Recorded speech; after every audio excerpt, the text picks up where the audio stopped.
સંખેડા તાલુકાના વડદલી ગામે ગૌચરની જમીનમાં બેરોકટોક રેતી ખનન કરતા ખનીજ માફિયાઓ સામે છોટાઉદેપુર ખાણ ખનીજ તંત્રની ચૂકેદીથી અનેક તર્ક વિતર્કો સર્જાયા છે। સંખેડા તાલુકાના વડદલી ગામે આવેલ ગૌચરની જમીનમાં રેતીની લીજ ન હોવા છતાં બિંદાસપણે ધોળા દિવસે ગેરકાયદેસર રેતી ખનન ખનીજ માફિયાઓ કરી રહ્યા છે। આ વિસ્તારમાંથી મોટા પાયે ખનીજ માફિયાઓ દ્વારા ગેરકાયદેસર રેતી ખનન ચાલી રહ્યું છે। રેતી ખનન કરનારાઓ પર છોટાઉદેપુર ખાણ ખનીજ ખાતાના આશીર્વાદથી બિંદાસ દિન દહાડે અને રાત્રે કોઈ જ કાબુ ન હોવાથી રેતી માફિયાઓ માટે આ વિસ્તાર સ્વર્ગ સમાન બની રહ્યો હોય તેવું લાગી રહ્યું છે।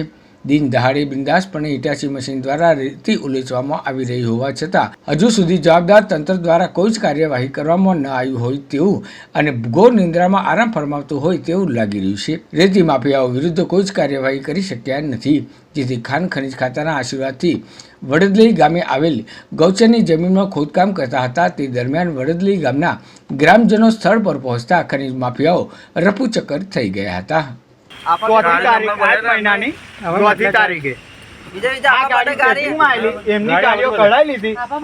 રામપુરાના ભાઈની ગાડીઓ પકડાઈ ગઈ।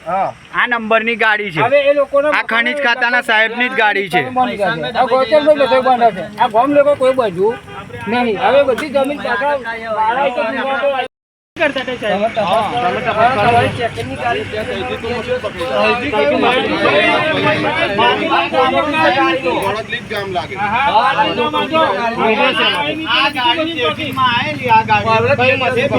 ચોથી તારીખે આ ગાડી ચેકિંગમાં આવેલી અને બીજા ભાઈ નું મશીન પકડ્યું અને એની ગાડીઓ કઢાઈ।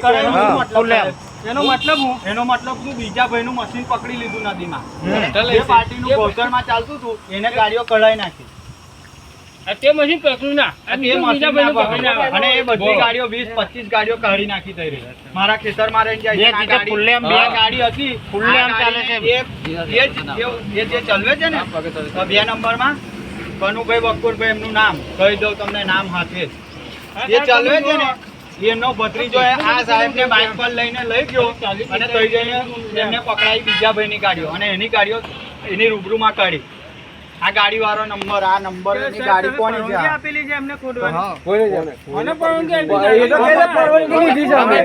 વિજયભાઈ નારાયણભાઈ અમારા ગામ વડદલીમાં અમારા ગામના સરપંચ શ્રી દ્વારા ગૌચરની જમીનમાં ખૂબ મોટા પાયે ખનન થઈ રહ્યું છે અને જ્યારે અમારે પશુપાલન પર નિર્ભર અમારું ગામ છે તો અત્યારે અમારે પશુપાલનને લઈને ક્યાં જવું અને ખૂબ જ મોટા પાયે છેલ્લા 1 વર્ષથી મોટા પાયે ખનન થઈ રહ્યું છે। કોઈ અધિકારી પણ ત્યાં આવીને કોઈ જોતા નથી, કંઈ નહીં, અને અમારે હવે પશુપાલન પર નિર્ભર અમારે ક્યાં જવું એટલા માટે અમે આજે સેવા સદન ખાતે આવેદનપત્ર મામલતદાર સાહેબને આપેલ છે, તો એની કાર્યવાહી જરૂર પડે।